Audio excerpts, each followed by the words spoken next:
On this episode of A State of Control, we talk about AV security. We're going to continue the conversation and get into the nuts and bolts of how it impacts programmers and what tactics need to be taken in order to ensure your systems are more secure. All that and more on A State of Control. The network for the AV industry. What are you listening to? This is AV. This is AVNation. This is AVNation.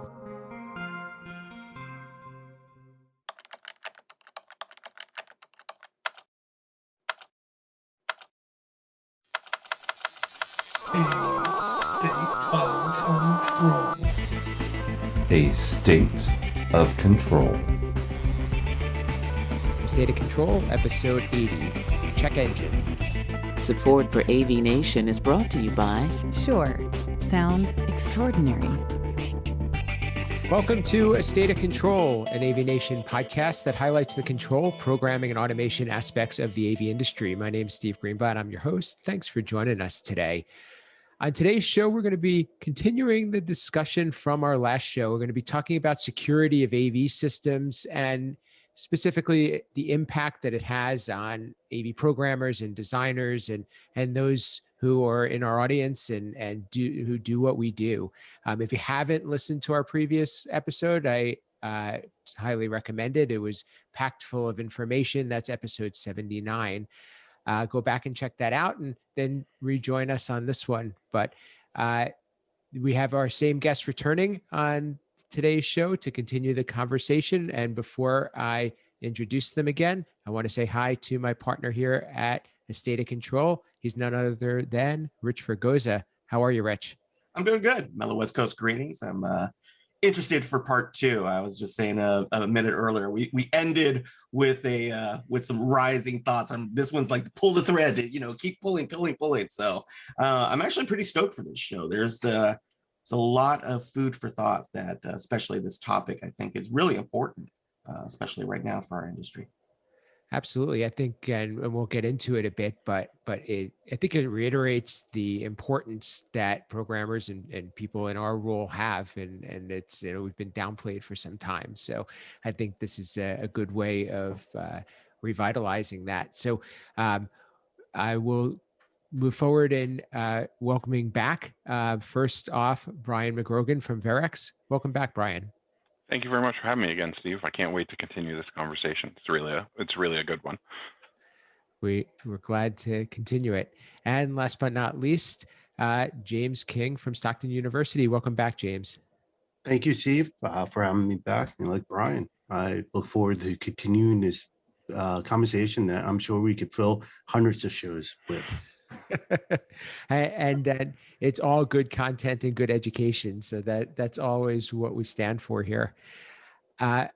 So as I said at the top, we talked a lot about the what and the why of AV security in our last show. And I think that kind of sets the stage today for the how. How does this impact what we do? How does this change the way systems are done? And what's the responsibilities that are new to designing and implementing AV systems? So, Rich, why don't you just start the ball rolling for us and kind of give a little bit of your thoughts about what does this mean to a programmer and what is it that is going to have to happen and in terms of either learning or responsibility or just changing the way we approach AV systems? We're quickly reaching critical mass. I mean, more just right before we started recording, we had a little side conversation, and it did kind of dawn on me that this is not optional. This is going to be a good idea. And the reason being is that large manufacturers in the tech industry, not even just our manufacturers, but large manufacturers in the tech industry are, for lack of a better word, forcing enhanced security. And the reason why is exposure on their side. Because again, when you've got hundreds of millions of users, you've got greater liability. So you have to institute more secure rules, because our manufacturers deal with these systems in a greater tech sense. They have no choice, which now in the control system programming community, you have a lot of different experience levels. And so there were the cowboy groups that were like, well, we just kind of do it. I viewed it as a suggestion, right? It was a nice idea. It was the check engine light, right? We we, as an industry, we've treated security as the check engine light, right? The transmission's just about to fall out now. And we as an industry, as control system programmers in the AV side and everything that we do, have to do it. It's no longer a choice. It's no longer optional. And it is a skill set that has to be developed. Much like, we're used to programming a device to perform a function. Security now is just as integral to that process. Even though it's supposed to be turning a display on, switching from mic A to mic B, panning and tilting a camera. Because all of this information can get outside of that physical site, it is now a requirement for us to be aware of how that information can get out and prevent unauthorized release of that information. And that's what it all comes back to, right? We're not talking about currency. And that's what this is. This is informational currency. And if we're involved in these systems, part of our responsibility is to help protect that informational currency, because we could be liable for it if we don't. And so it's a big step up. And I think this is an instance where newer blood, newer programmers, it's an opportunity for this to be part of their process, because they don't know what they don't know yet. I think for existing companies, it's a slow moving ship, because you've done it for so long, and you get that pushback of, well, we've always done it before. Why do I have to X, Y, Z? And the big reason for it is, if you don't, the industry will pass you up and you will stop getting jobs, because there will be companies who can do it. And really, that's the big reason behind it. Is if you're working for an integrator, if you're working for a third-party programmer, if you're an independent, if you're not keeping these specific skills, if you're not building them, or at least showing a willingness to build them, there will be companies who are going to come in and say, we already do it. And like anything else, they'll probably be able to do it cheaper, faster, more reliably, and you price yourself out of the market. So I look at it from a business standpoint. What can I do, or what have I not been doing that's going to potentially price me out of my market? James, I'll kind of pass it over to you. Rich gave us a lot to work with there, and you have an interesting perspective that you can share, because you can share the programmer side, because that's the role that you play, but you could also share it from the client side, because you work for an end user organization. When you are looking to work with an outside firm, or even looking to work with people on your staff, or even in the requirements for you in doing your position, how important is it going to be that there's not only a comprehension, but a dedication to security for when it comes to your organization? Yeah, Rich definitely gave a lot. I like the check engine light metaphor. And what's really the take on that is, yes, security is now becoming a mandatory, but it's almost like that Windows update mandatory. Used to in the past, Windows, you could ignore it, don't update, don't update, don't update. Well, now Windows forces you, because people were not doing updates. Security is now forcing you, because people are not doing security. So making sure that I'm doing everything I can to protect our student data is important. Just a quick search online, and they give you some numbers. According to this one site here, mobile account information is going about $14 on the black market. bank accounts, $200 to $300 on the black market, and that's just for one person's information. Think about all the information going across our systems, users coming in, users leaving. We have a high turnover. I mean, I mentioned this on another show where in education, you're guaranteed new clients or customers every year. I mean, we have new students coming in every year to our universities across the nation, actually the world. That's a lot of data, and we got to make sure we're protecting it. So things that like I do is make sure all our equipment's on a private VLAN, and you can't access it from the public network we have here. You have to be on an ITS network to actually even access the data. I think that's a great point, and you know it obviously it shows really how impactful this could be. Brian, I know you have a lot to kind of share, and some of the things that Rich mentioned, I think probably struck a chord with you as well. From your standpoint, and in the role that you are filling, and the, you know, working with different clients and having to adapt to different policies, what impact does it have on how you've prepared yourself to be able to serve and be responsible for AV security? So in lots of ways, I want to touch on one thing that Rich talked about too, because I think it's a big misconception, right? Is Rich talked about just the information that our system is providing, right? But that's not just the case, right? Our system can provide a gateway into other things, right? So some people just say like, well, I don't necessarily care that the person knows I went into video conference mode, but our system can allow you out to other things. So I think that's really important for people to understand as well. Absolutely.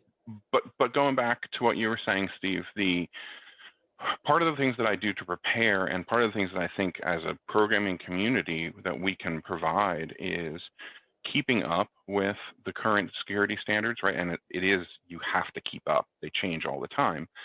And then starting those conversations with the client, right? I have like a 2-page cheat sheet that I work from right away, and I ask a whole bunch of questions, and I provide that out when asked with our clients, to start that conversation and understand where their security mindset is. So are they somebody that I'm going to work with where they want everything locked down, everything get changed from non-standards or from standard ports to non-standard ports?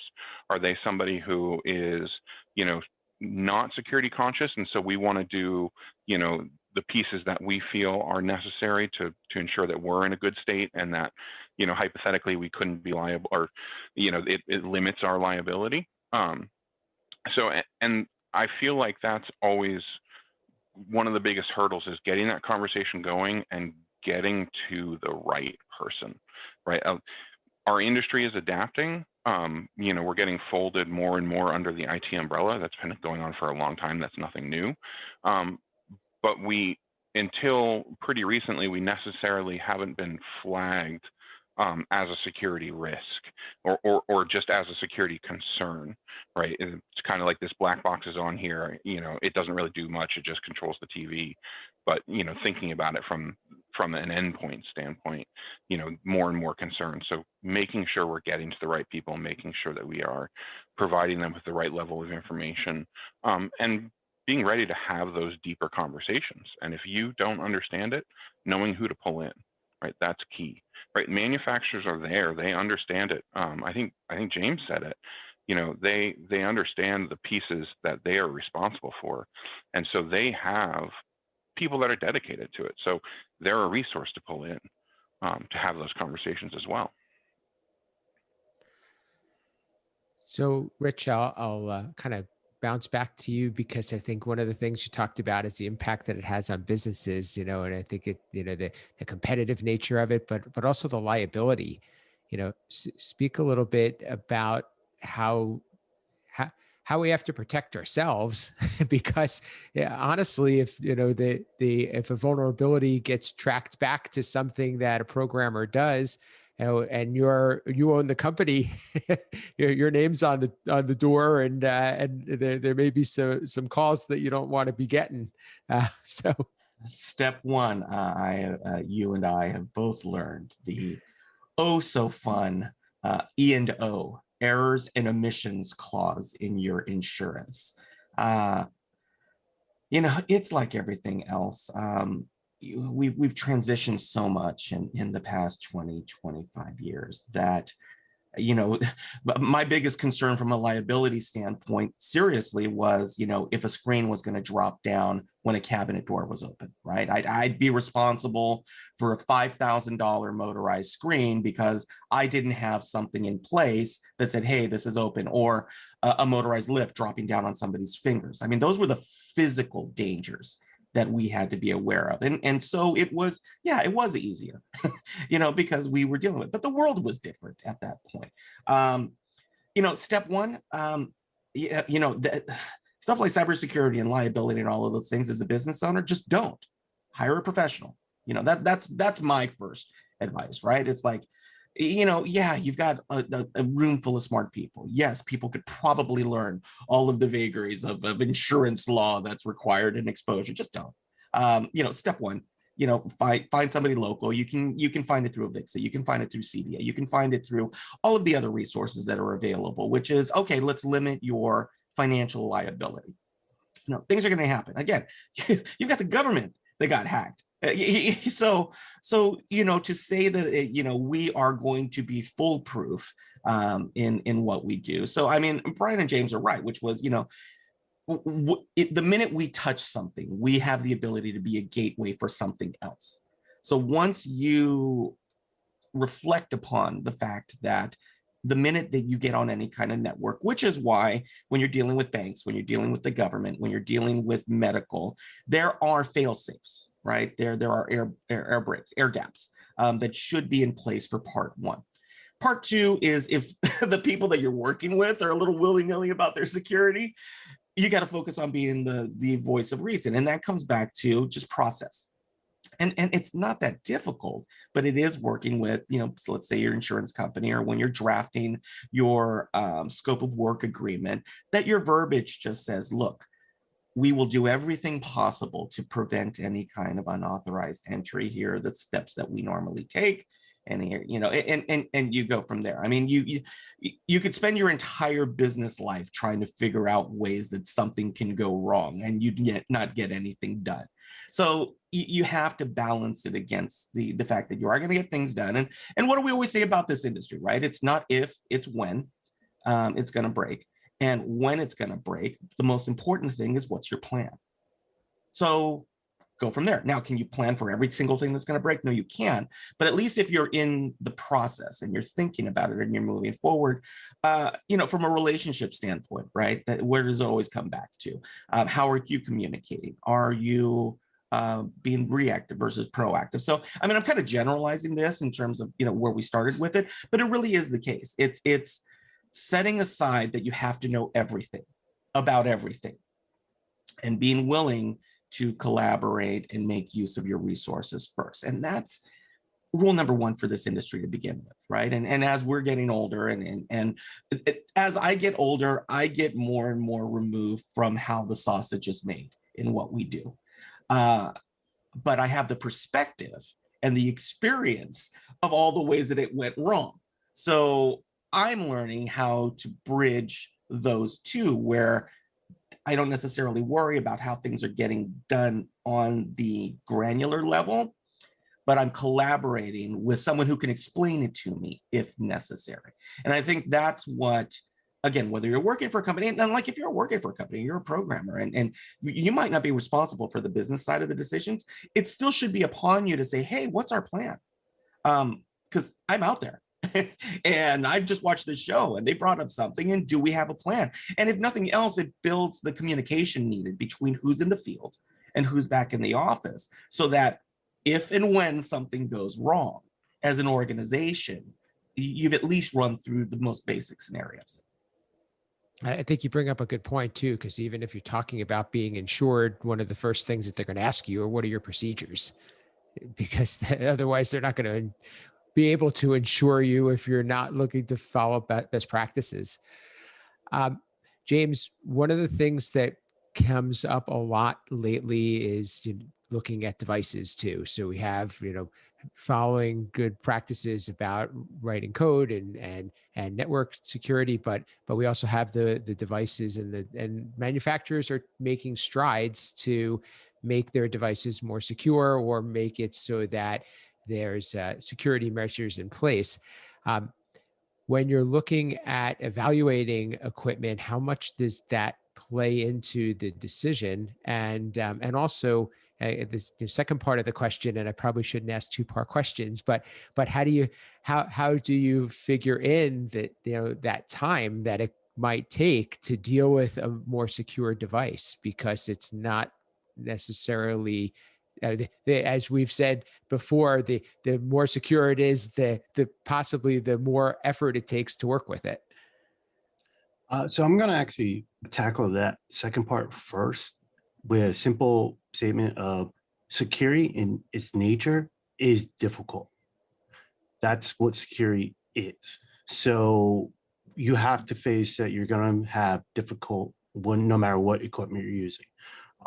Go with the first part, how you evaluate devices is almost going like what Richard was talking about, is having a relationship. Nobody's going to know everything. And I know there's that whole argument, don't be the smartest one in the room. I change that a little bit, is don't be the only smartest one in the room on everything. Because, for example, if we're sitting there having a meeting about upgrading a classroom, I'm the in-house programmer. I'm going to be the smartest one about AV programming in the room. But our network engineer is going to be there. He's going to be the smartest one about networking. Our security admin is going to be in there. He's going to be the smartest one about security. It's all about building that relationship. Manufacturers are doing a really good job of putting information in their documents of the security things.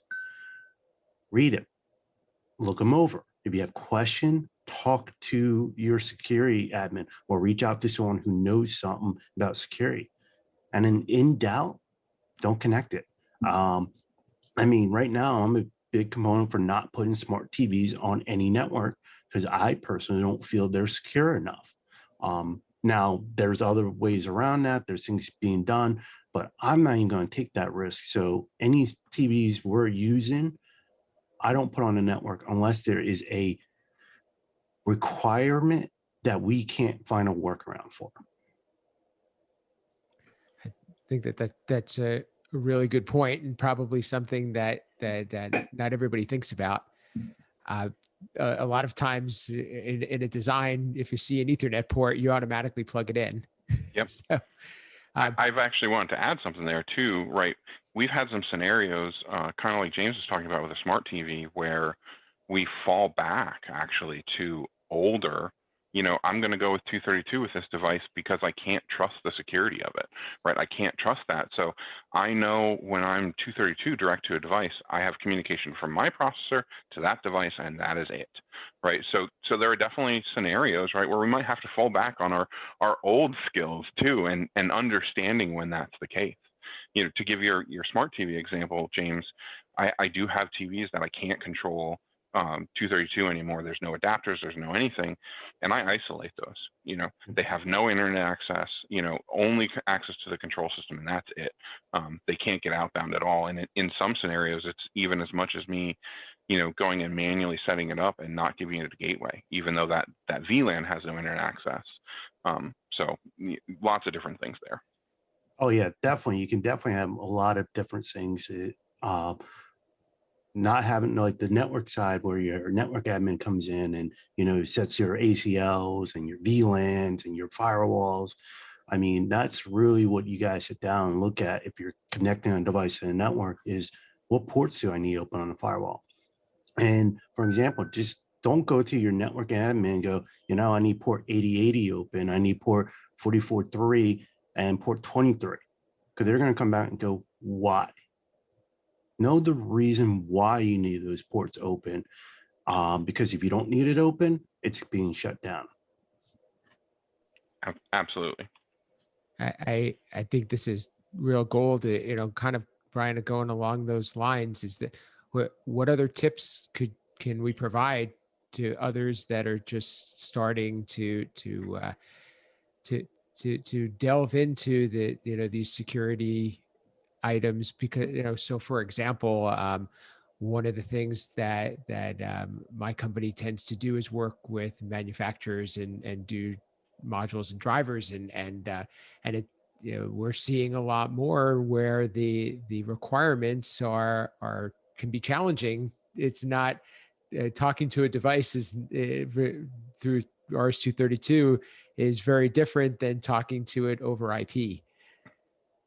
Yeah, absolutely. And I think, this kind of actually goes back a little bit to, the question about making sure you have enough time with a new piece of equipment, or even with new firmware for an equipment, right? So I think one of the tips there, right, is to make sure you're paying attention to what the manufacturer is doing, right? Make sure when a new firmware comes out, you're reading the release notes. When a new module, a new great version of a module gets released, make sure you're prepping yourself for that. I find for myself, one of the things that is the most helpful is getting my hands physically on the equipment, right? Whether it be somebody in my office throws it, in our testing VLAN, it hooks it up directly to one of our processors. I find that experience to be invaluable. I'm a hands-on guy, and that's really the way that I work the best. I can read a protocol document and I can, write to it, but then in the end, I am never comfortable just saying, okay, here, it's written to the protocol. It's written to what they tell me. I want to actually physically test it and make sure it works before I let it out in the wild anywhere, because something's always a little bit different. But those are those are some of the biggest items, is making sure we have a plan for that. The other piece to go back there a little bit is making sure the other people as part of that conversation understand that, right? There are other links in that chain that have to happen. And, it might be a fast track project in QA that usually might have 3 days to work on this, has 12 hours. And so making sure we throw up those flags early to say, hey, this is never going to make it through in 12 hours unless I get XYZ. So that makes everybody happier. I might have to do a little bit more work, and I might have to condense my time frame a bit, but it makes people happier in the end too. I think having a sandbox, what Brian was talking about, is ideal. I mean, I just got done evaluating new firmware for equipment. I actually addressed the end of life of Flash in some of our equipment. Now I read the whole document and everything's like, oh, this should be fine. But I wasn't going to roll that out to 200 devices without first testing it. So I threw it into a sandbox and ran it. I ran everything I could at it to make sure it wouldn't break. And then I rolled it out slowly. So I'm in a couple rooms that are running it, making sure there's no issues before I roll it out to 200 classrooms. And you mentioned, James, too, right, is documentation there is key. And I try to go through that documentation and not necessarily, I don't want to say automate, but I try to script as much of it as I physically can, so that I know when I apply to system A, I'm going to apply the exact same thing to system B. And then here's let's double check and make sure the script ran properly. These are the pieces to check, so that you don't end up with this system set up this way, this system set up another way. And, like, oh, I forgot this step. And that actually goes to one of the things I actually wrote about this in one of my articles was do a security audit. I mean, I try to do at least once a year, if not more frequently, and just hit all your devices. Is the password set correctly? Is the ports set correctly? Is controlling the way you're setting it supposed to control, is that correctly? Because as we go back, like Steve was talking about earlier, is security is always changing.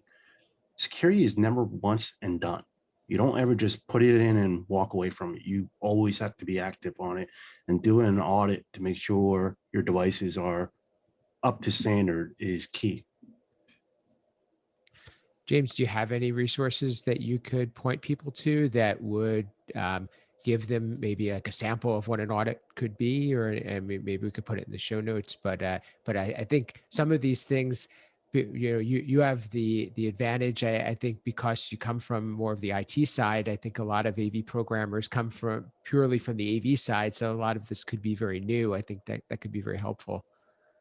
Unfortunately, I don't have one. I kind of work on one I built for myself. I went through all my settings I do and then documented it, which only fits my unique situation. It's not a blanket one.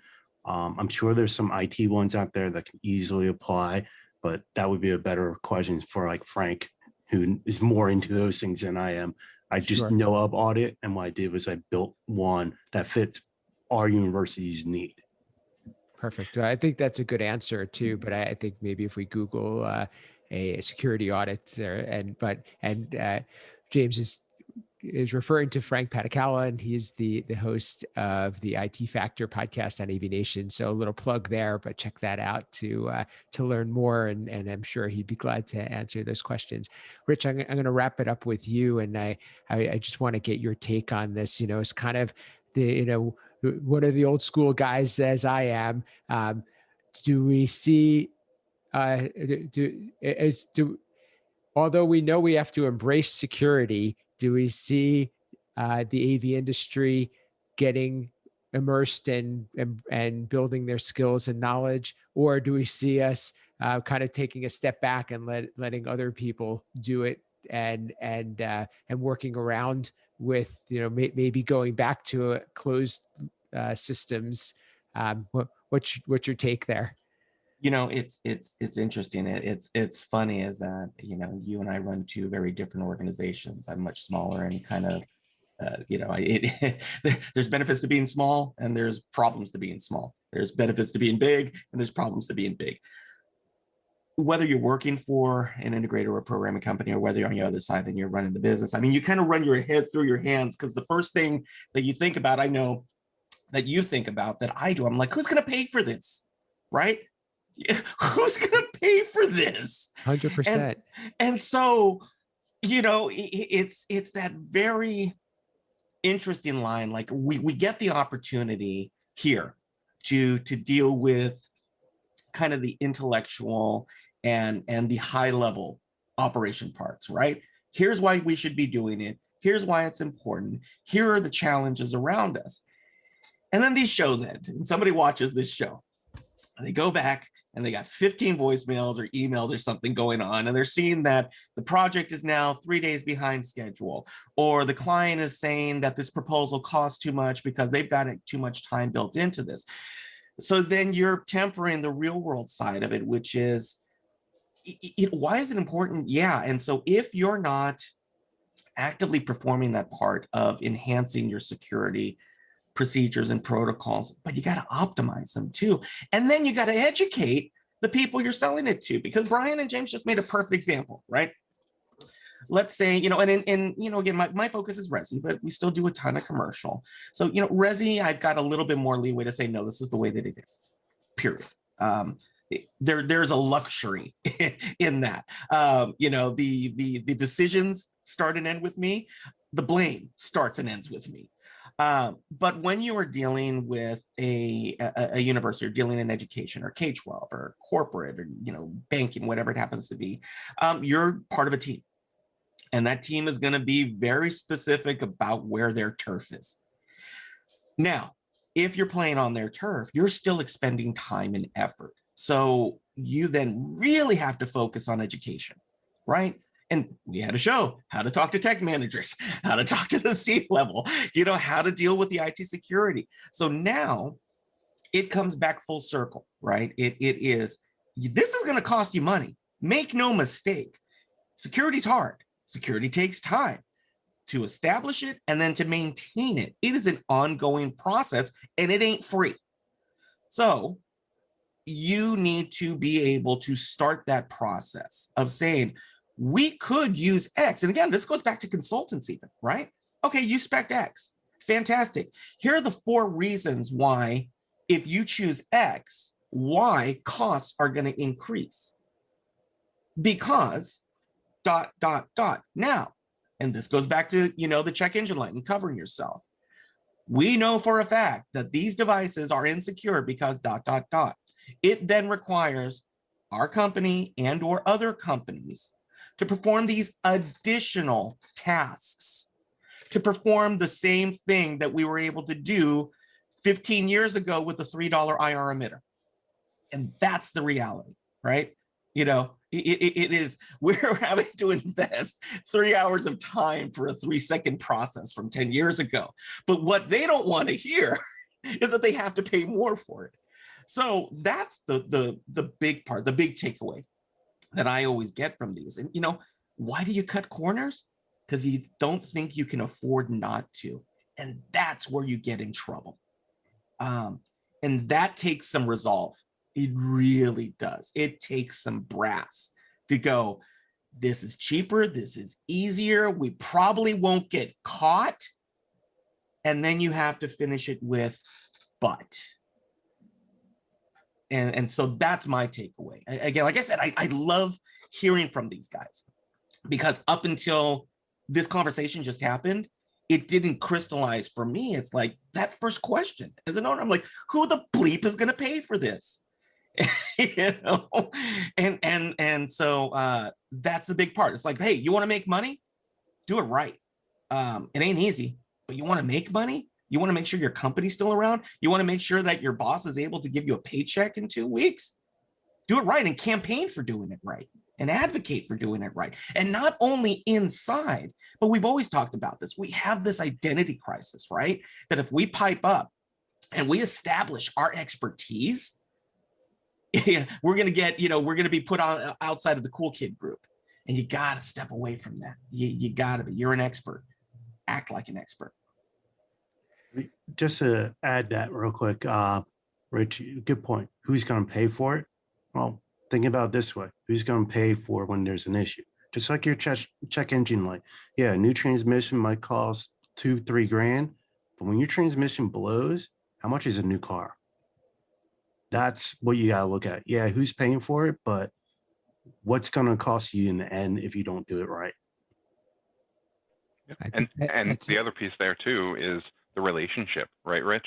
Right, you develop a good relationship with a client, and you develop a good relationship, working relationship with the people in there, it becomes easier, right? And that will bring you back more business, and that will bring you back, you know, recommendations, etc., which will in the end pay off. I think that's a fine way to wrap it up. And thank you. And Rich, you stole the show. I think you had that final mic drop, and as usual, really put a signature on the episode. So these guys bring the brains. All I can bring is passion now. You know, it's exactly. It's exactly. I made sure that I'm in the room with everybody smarter than me. That's all I wanted to do. I think the important part to point out, which I really liked about what you said, is that we're still accomplishing the same outcome. We're still controlling devices. It's just taking a lot more work because we have to be a lot more responsible. And it is an important thing to consider. And I hope that those listening to this can pass this episode along, because it shouldn't be taken lightly, because there's been a big push to making it simpler and faster and easier. And that comes at a cost, unfortunately, for some, but it's doing it right the first time. So, with that, you know, that ends our marathon on security, which I think was very valuable. And I'm sure we'll be picking this up again in a future episode. I'd like to thank the two guests who have helped move us forward with this. First off, Brian McGrogan from Verex. How can people get in touch with you, learn more about Verex, and hear what you're up to? Well, again, thank you very much for having me, Steve and Rich. This was a great conversation, and James, it was really a good conversation. You can find me on the interwebs, as Uncle Richie would say, at B McGrogan on most social medias, and you can find Verex at www.verex.com, as well as at Verex on most social media. So thank you again for having me. Absolutely. And James King from Stockton University, how could people get in touch with you? And I know you're on other podcasts and do writing, and you're an online man, whereas where we originally got in touch. So everybody, I recommend checking out what James is up to. How can people find out?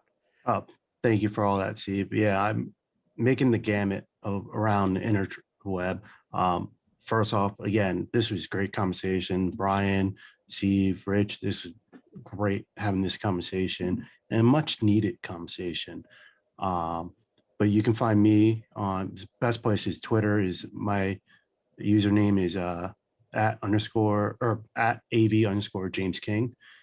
As Steve also mentioned, I write for Higher Ed AV Digital Magazine. I write a IT and AV column that comes out once a month. So definitely swing over there and check that out, as well as all the other great content there as well.